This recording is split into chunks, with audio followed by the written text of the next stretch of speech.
A fire breaks out in a data center. On the facility manager's screen, the building management system glows green. The exhaust fans report they are running at full speed. But inside the stairwell, the mechanical exhaust has driven the static pressure so high it has effectively welded the door shut.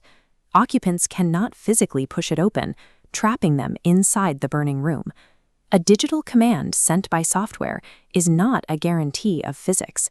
A fan operating at speed does not mean life safety has been achieved. This graphic shows the discrepancy. On the left is the digital assumption, a fan-on status indicator.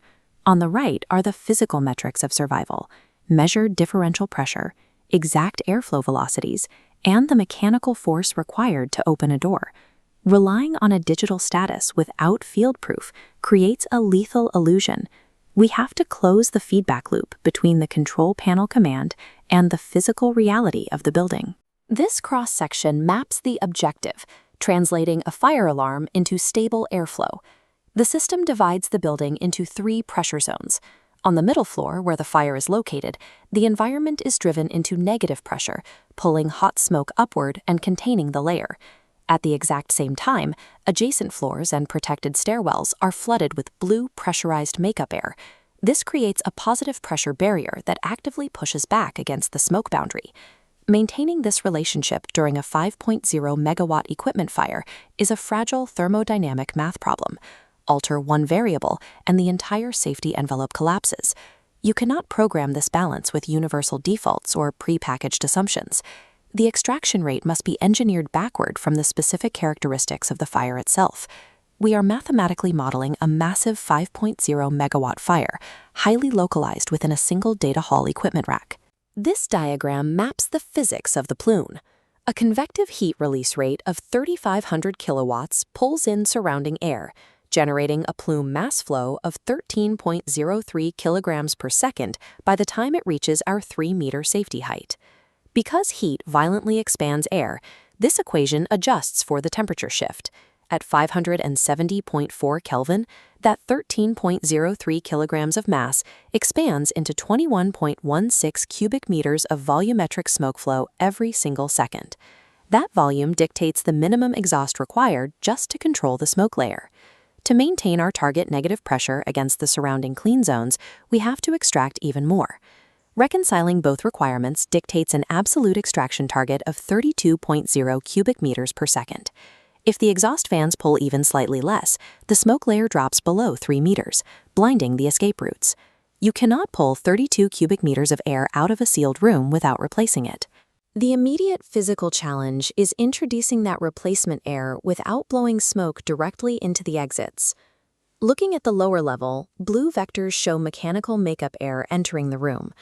We introduce exactly 22.0 cubic meters per second strictly below the smoke layer, capping entry velocity at 5.0 meters per second so it doesn't disrupt the fire plume. We are pulling out 32 cubic meters, but only mechanically pushing in 22. That leaves a 10 cubic meter deficit, which we make up through passive infiltration, modeled in an architectural document called the leakage register. This wireframe identifies every passive air gap in the room. By aggregating the seams around doors, dampers, and wall joints, we calculate exactly 3.00 square meters of equivalent leakage area. Pulling air out while capping mechanical makeup air forces the remaining deficit to squeeze through those 3 square meters of gaps. That precise physical bottleneck stabilizes the fire floor at exactly -15 pascals. Across the boundary, the adjacent stairwell is actively pressurized to 50 pascals to block any smoke trying to escape the -15 pascal fire floor. But if the supply fans push too much air and the stairwell pressure climbs too high, the physical force required to push the door open will exceed human capacity. Building codes mandate a strict maximum for door opening force, 133 newtons. This diagram breaks down the resistance. Hardware friction consumes 60 newtons.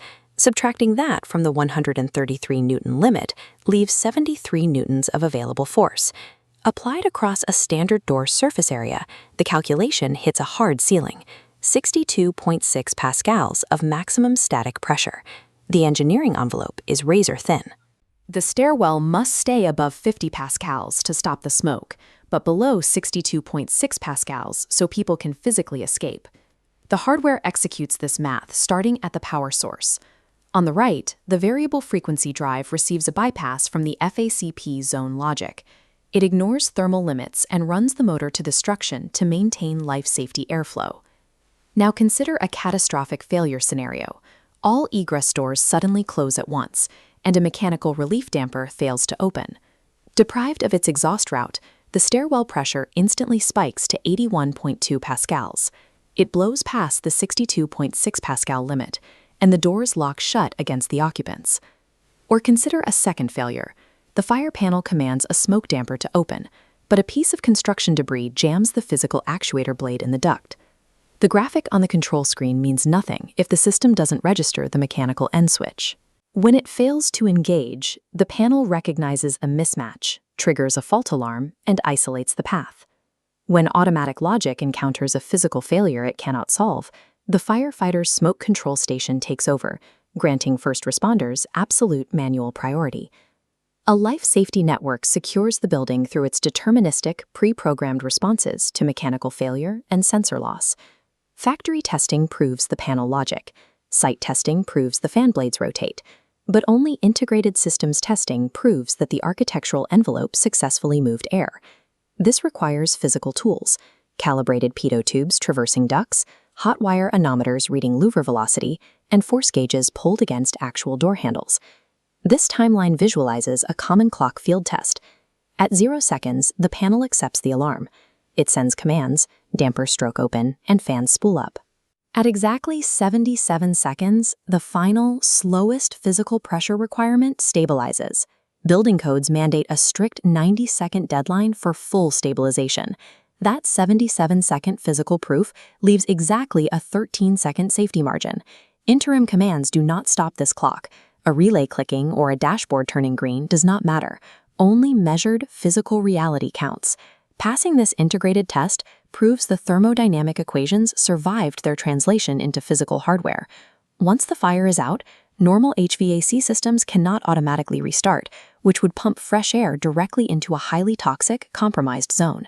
Instead, operators execute an authorized purge sequence, driving 6 total air changes per hour to clear the hazardous atmosphere before humans can re-enter.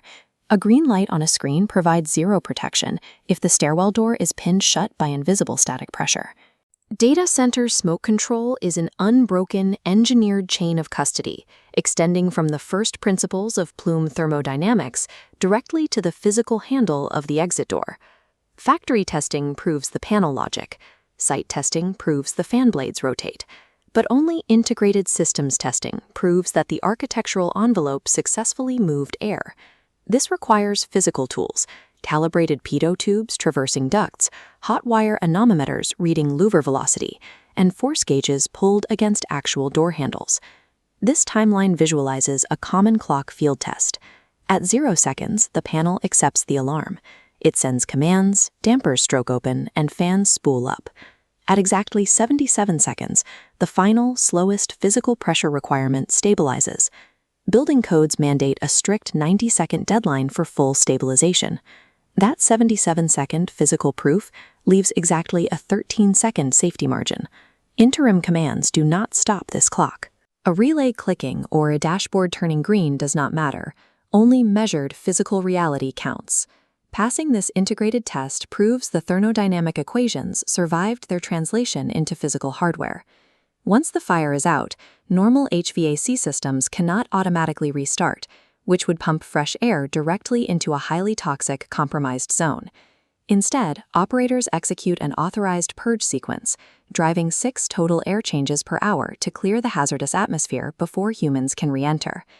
A green light on a screen provides zero protection if the stairwell door is pinned shut by invisible static pressure. Data center smoke control is an unbroken, engineered chain of custody, extending from the first principles of plume thermodynamics directly to the physical handle of the exit door.